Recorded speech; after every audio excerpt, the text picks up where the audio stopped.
Welcome to Marketplace with Charles, brought to you by Art of Skincare. Art of Skincare, the company that brings out the interior beauty in you, as well as Kuwisa Lodge, situated in the heart of Mabalingo Nature Reserve. You know what I like about Kuwisa Lodge?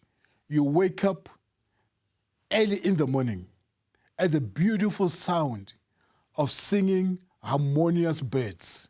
What an experience. You don't want to miss the place. I am Charles Ngobeni. On Marketplace, we empower and equip you with the tools that you need to achieve your entrepreneurial dreams. Each week, we bring you insight from experts in different fields of business, from both men and women of faith. Today, we meet an entrepreneur that has accumulated great wealth of experience in interior design, Ms. Nthabi Taukobong. One of the greatest success traits in business is the ability to identify one's passion and then apply consistency and patience to it. The power of focus has through the ages been known to possess the ability similar to a rock drilling machine. It will blast through all forms of failure and yield amazing results. Nthabi. Charles. Welcome to Marketplace with Charles. Thank you so much for having me, and a hello to your viewers. I am delighted to have a dynamite like you gracing our studio. Thank you. Those are very encouraging words.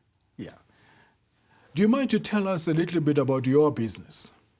Okay, so my business is interior design consultation. I specialize in high-end homes and the leisure market. And I design all the way from the beginning all the way to the end, conceptualizing, structural, technical, and as well as decor. Mm-hmm. My research of you, before you come into the studio, we do a little bit of a research, not that much. So we don't know much of you. But, T.D. Jakes once said, if I can't Google you, then you don't exist. Socially, but everybody's important. Yeah, everybody is important, but in business, I have to Google you. I travel all over the world. Yes. And sometimes I need a beautiful haircut. Do you think I'll go to anybody? No. No. I'll probably find out from my host who's the best haircut. Yes. Where I can get the best haircut in the city. If I can't, then I must go on Instagram. So if you have got a business and you are not on Instagram, Charles, the pressure. You can't have my business. It's as simple as all that. Really? If I want to buy a beautiful suit all over the world, I must Google. I must check the best suit warehouse. Yes. At the best price for that week when I'm there. So if I can't Google you, you can't have my business. Luckily, you can Google me. Well, I've done a little bit. But the final results was that you are two-faced. It reveals two brands in one. Nthabi, the person, and Ditau, Yes. the business. Can you briefly profile these two for us?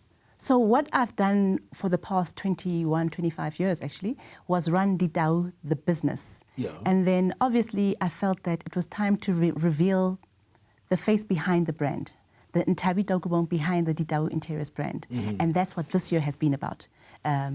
Just to say to people, behind that monster of a business that's performing, there's also life form, there's blood vessels, there's humans. And I thought I was brave enough now just to reveal myself and be more approachable and have people have access to me directly. You're awesome. I love it when people have got access to you directly. Yes. Because some of the people are so highly successful in such a way that it's not even easy to reach them. And that can't be right.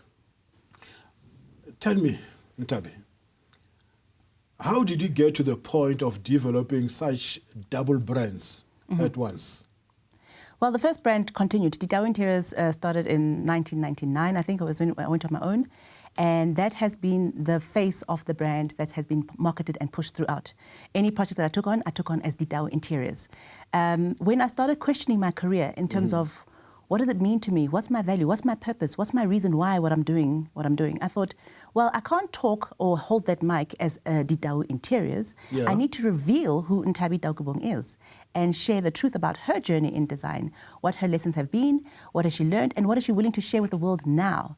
And that's how I ran the two brands concurrently. And how successful are they, if I may ask? How successful are they? How successful I'm are very the brands? proud of my brands. Yeah, I'm very proud of it. And I would say highly successful. You know, I'm a known entity. And the beauty of what I've created was I was the first black person or known face of interior design. And I've run a successful business throughout my career. And also then being the personality behind the brand, because people still buy into you, you know. They don't just buy into a label, they buy into the person behind the brand. And I just had to reveal that to say the two, even though they're separate, are still one heartbeat. I want us to go a little bit deeper. Yes. What does Ditau Interiors do? Yes. And how was it developed? Ditau Interiors designs high-end homes and leisure projects. It was developed from my background. I worked for a company for 3 years and then was brave enough to go out on my own in 1999 and started with just the dream of wanting to do it my way. Not necessarily having a structure of how to do it, and taking on the projects at that time in the early 90s was just amazing because it allowed me to be front row and center with the market opening up in South Africa to new homes, new build projects, hotels, corporates, and positioning myself properly throughout those years to benefit from major projects that I took on. So now that I'm realizing that there must be more to be shared, I decided that it's time now to reveal Nthabi behind the Ditau, because the lioness now has to be known and her roar must be heard in this industry that I'm in. Which is unique. Yes. You were born during the apartheid era, when apartheid here in the country has almost reached its climax. Yes. What kind of challenges did you come across in this journey? Sure. First of all, being a child of apartheid era meant that there was a period in my life that I didn't go to school.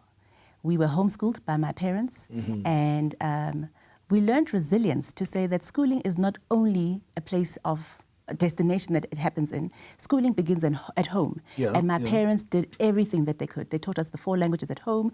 They mastered Afrikaans and English with us. We learned mathematics. We learned how to draw at home. We had piano lessons. We learned how to play tennis. All in the time when everything around you is on fire. There is chaos, there is burning, but still my father believed that the mind must be sharpened throughout. You are not a victim or a product of your environment. You are the seed that you plant in your child from a young age. So the challenges were there, but I had parents who believed in us and groomed us for success.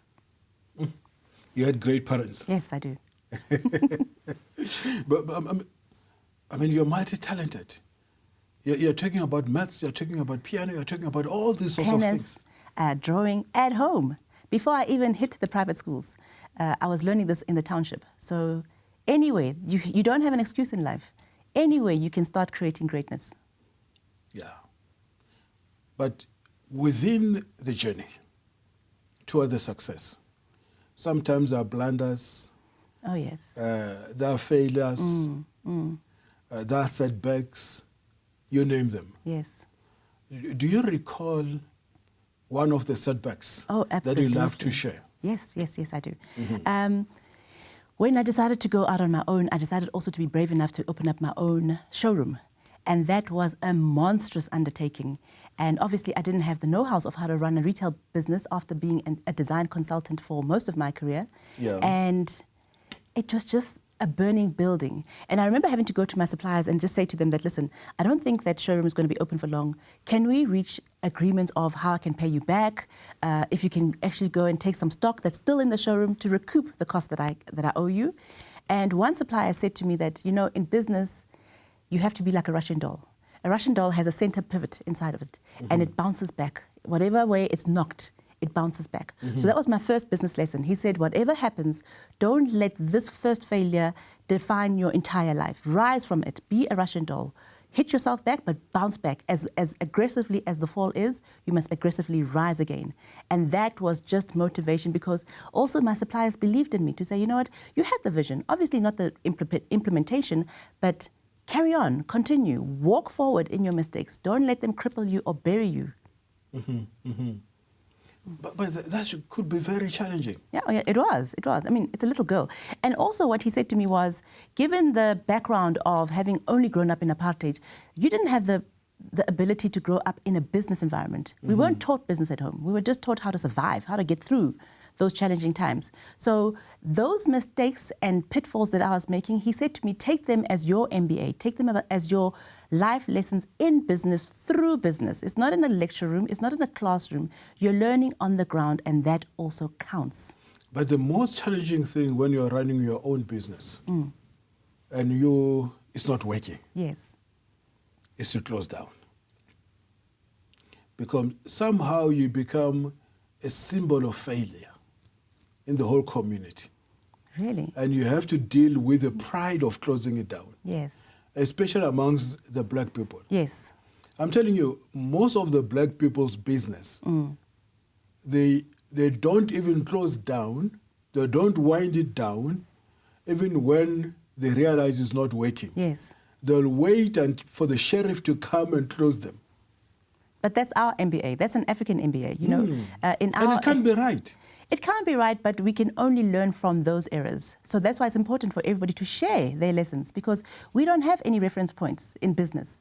So wherever anybody's learning and falling and closing down or waiting for sheriff of court, that becomes things that you can share in such avenues to say, listen, it's tough. We don't get it right. We didn't know better, but now we do.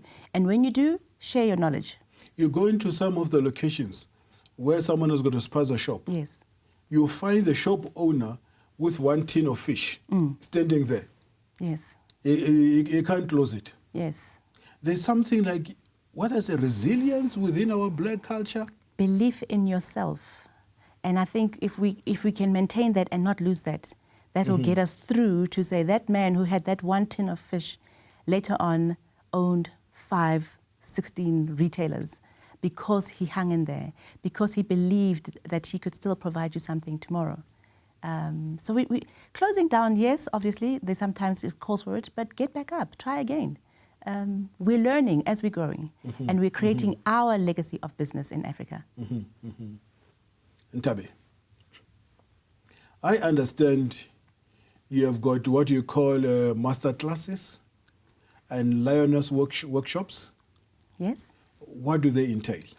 So part of my revealing of myself was to say, Ditawa Interiors, what have you gone through? And how do you share that knowledge with others so that we can help that one man who had that tin of fish in that marketplace? Yeah. So I thought that the next way forward after my big reveal was to start hosting workshops, to share, to communicate, to be accessible, to refer to lessons learned.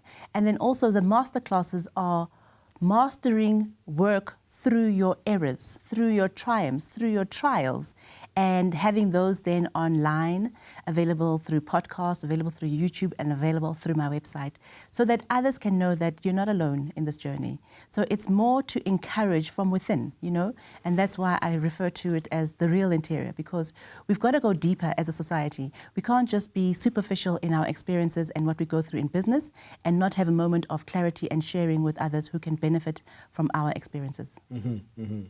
Tell me, if someone wants to enter what you are doing, the space that you're occupying as an interior design, are you willing to share the space? Absolutely. And I mean, that's why workshops and masterclasses are also relevant. I think it's important, if you've led in an industry, that you have actually started making sure that you are sharing the space. It doesn't help if after 23 years I'm still the only black interior designer in the industry. Then I've failed my legacy. We need to make sure that there's other youngsters or people in the industry that I'm motivating, encouraging, workshopping with, and making sure that they stay the distance as well. You're reminding me of my own pastor. you know, he used to say, if I can't produce sons and daughters who are more successful than I am, then I'm a failure. Absolutely, absolutely. The legacy doesn't mean you stand alone. It means we stand together. And as you rise, so must you lift up. And in fact, if you rise up alone, people will take out the ladder. Yes, and pull you down alone. And pull you down. Yes. So my success is not my own success. I mean, everybody, my suppliers, the companies that I've worked with or clients that I've serviced have been champions in me making sure that I have business sustainability, that I have projects to even try and succeed on. So it's a team effort. Tell me, if one wants to enter that space, Yes. what is the criteria? How do they do it? Or what is it that you teach in these classes? Well, the creative field is a different animal completely, because how do you gauge creativity? So some people have to go the standard route of going to be educated and going to colleges. Other people are just naturally creative. So I don't want to be putting a benchmark to say this is the only criteria to enter the market. If you are sitting somewhere and you're feeling that you're creative, start there.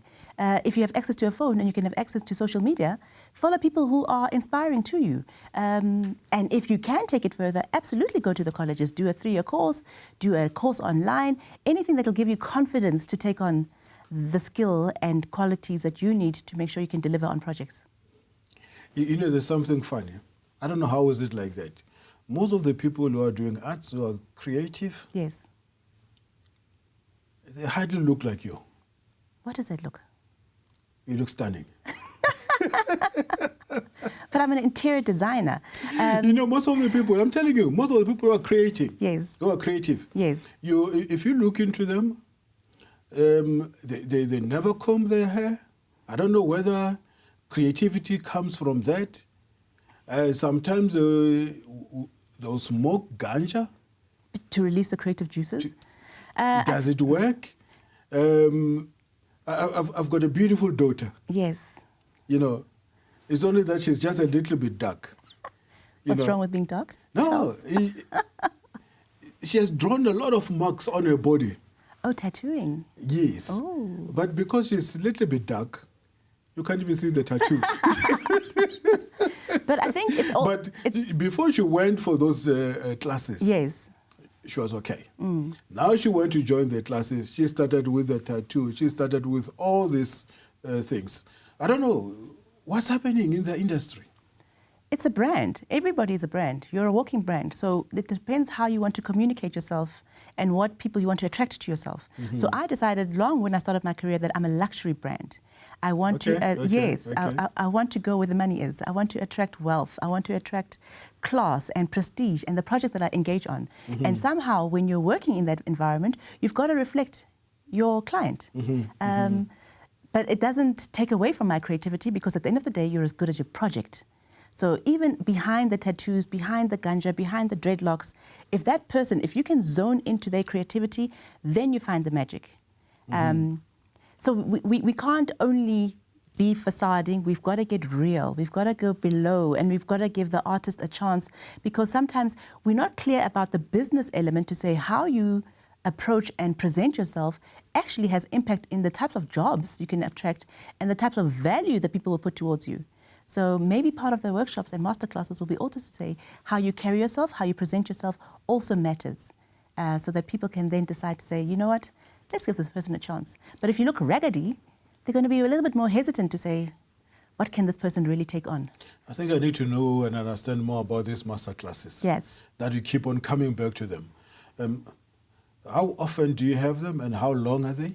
So I've just started now with the publicity of my book. So the masterclasses will start maybe September, and it'll be available online. So anytime you want to click onto something at a minimum fee, you can go on and in the comfort of your own home, find knowledge. There'll be topics that I'll be addressing as well to say, you know what, part of my journey was understanding the perfectly imperfect.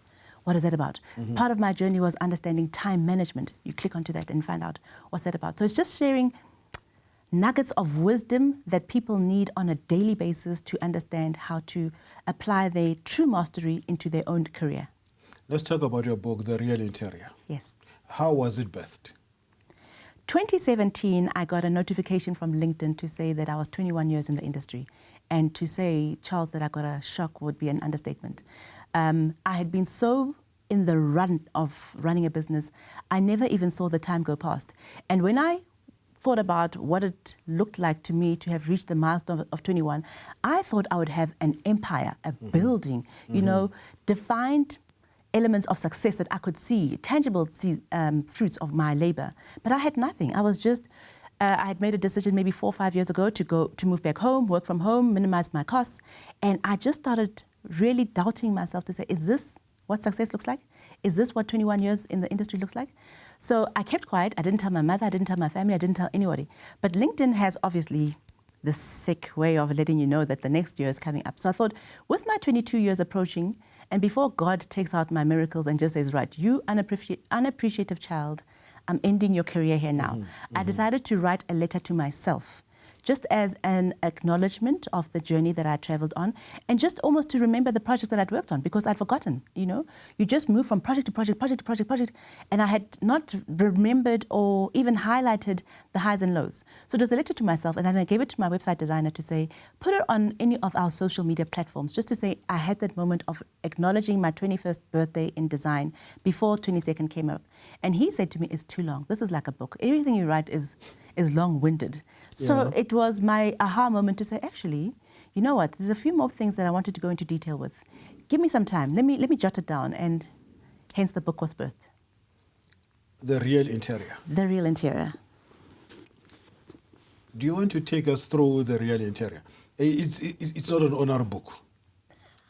It's a volume. You know, I hear you when you say whatever you write is too much. It's too much, yes. You know, most of the people who comes to our show with their book is so thin and so shallow. That is a heavily loaded book. But it doesn't mean But that... I love the hairstyle on the book. That is The Real Interior. That's The Real Interior. Part of my unraveling of myself was to start shaving my hair, because when you're selling luxury and pitching yourself as the image of success, it becomes too much. And I think I was beginning to rebel now by cutting off the hair and just saying, who else can I reveal to the world who I am, and my purity and my Africanness and my natural beauty? And that's why the hairstyle then did this in the beginning of the book. So The Real Interior is a play on names, obviously. I'm an interior designer, and I want to get real about my life, about my journey, and about my career falls and rises. So that's why I said, let's get real, The Real Interior. Let's go deeper, because the interior world is tables, chairs, fabrics, lighting, plants, artwork, and accessories. But there's more. There's more in terms of people.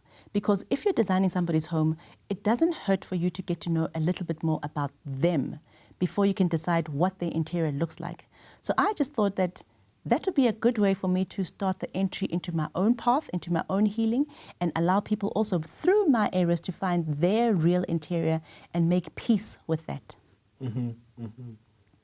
But that's a great read, I must say. It is. It absolutely is. There's so much to learn from this book. There's obviously the journey of, to say, I was born in Soweto. So everybody assumes that if you're a luxury designer, your start must have clearly been from Sandton. No, it wasn't. I started with nothing. I built myself up. I fell. I made horrible errors through projects. But I was able to find moments of saying, what is the success in that lesson that you got from there? What can you take? What can you share with other people? Because in Africa, we don't have enough written stories to share with others for people to grow from. And that's why this is important, to get real and say it's not only glamour, facade, and beauty, it's also about the toughness of business and surviving every terrain that you go through. You know, the challenge that we have sometimes is that we do not want to learn from the mistakes of others. And I'm always saying, some other people who failed in life, they've already paid the school fees for me. So I don't have to go through the same trouble. Yes. All I have to do is to read the material and realize how they failed, so that I avert failure in my own journey. If I fall in a pit, I believe it has to be a new pit. I mustn't fall in the same pit which you have fallen. Sometimes if you're not ready for that lesson or ready to learn, you can also just note it. Somewhere along your line, as you're going through your challenges, you remember that moment. So the lessons to be learned aren't necessarily the same time and applicable to everybody as we are going through them. Everybody has their time. Simply just read, open your mind up, hear the lessons about other people. when you're ready, when your journey comes, because trust me, in this life, we all come through dark and light. Life is not only light. You remember the lessons. You remember that note. You remember your mother. And you'll apply accordingly. Yeah. Tell me, if someone wants to get hold of your book Yes. and get hold of you Yes. for further assistance, how will they contact you? The easiest way is through my website, nthabitaukobong.com, and everything is available there. My services, what I'm doing now, the book online, you can buy from there, as well as from all major retailers. Every bookstore has my book. Great question. Yes. How did you get your book into the retail store when so many people are battling to get their books into the retail stores? The simple truth, Charles, is that I prayed about it before I took on the publisher. You know, Yeah. I did a lot of research of which publisher to do. And I believe in divine timing, divine guidance. And the publisher I chose, I got goosebumps when I decided on their name. And I was self-published. You know, being self-published is hard. There's a lot of slog that goes behind it. And she said to me, you know what, given that you believe in your book so much and your story is so amazing, I'm going to help you. I'm going to knock on those doors for you. So she did partial sub assistance with my book. So part of it, obviously, I'm selling door to door. I'm selling my boot. I'm selling where I can. But most of it, she's saying, you know what, let's get in those bookstores. We don't make money from having our books in bookstores. There's a long way for books to go in South Africa. But my publisher, my God-given, God-led, God-guided publisher is assisting me with that journey. You know what? One, for your book to be in bookstores, Yes. it has to be great. Yes. And I can put a rubber stamp on the book and say it's a good material. Thank you for that. But secondly, you are saying the books do not move in the bookstores. Yes. You are not making that kind of money. Yes. Let me remind you and the viewers out there that money is not in the book, but money is in the activities around the book. Absolutely. Absolutely. You'll be surprised how much money you make on the activities around the book. This show, Marketplace with Charles, Yes. has been birthed from my book. That's inspiring. I just wrote a book and somebody said, this is great. And then the next thing, a meeting was arranged with TBN. Yes. And then TBN, they said, no, you have got a great story to tell. Why don't you bring it onto our platform? Watch the space then. Is it now? Definitely. This book will take you places. As long as you use the book As my a passport. business card Absolutely. to sell your services. Yes. If you find somebody great there, go to them and say, I understand you are great. You will enjoy reading my book. And then you drop it. Absolutely. You'll be surprised what kind of engagements you'll get after that. Well, so much we can talk, so much we can say, but we ran out of time. I am Charles Ngobeni signing off on Marketplace with Charles. You can also get hold of me on charlesngobeni.com, Instagram Charles_Ngobeni. You can go on Facebook and follow me. I'd love to hear from you. You can also get a repeat of this episode on our YouTube channel. Go there, look for Charles Ngobeni. I would also love to have you on our next trip to Israel, 8 December. Join us. Your life will never be the same again. God bless you. See you next time, same channel.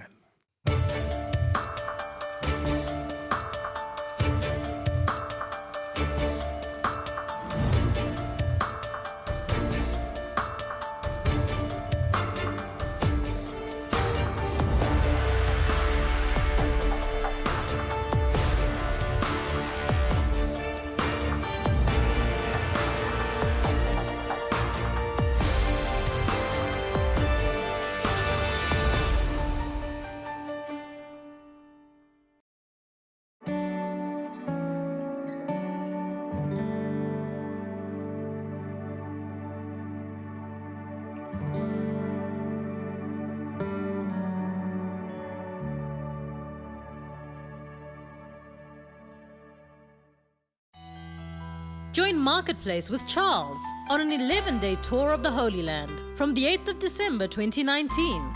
Take the route Israel traveled to the Promised Land, cross over the Red Sea, and float on the Dead Seas, the lowest point on earth with amazing healing properties. Experience the vibe of Jericho and cruise on the Sea of Galilee to Capernaum, the hometown of Jesus. Visit the pools of Bethesda, Nazareth, Bethlehem, and many more. Walk where Jesus walked and see the Bible come alive. If beautiful memories and an enriched spirit is what you are looking for, then join us in taking Jesus to the marketplace. For more information, call us on +27 72 123 0078 or email israel@artofskincare.co.za.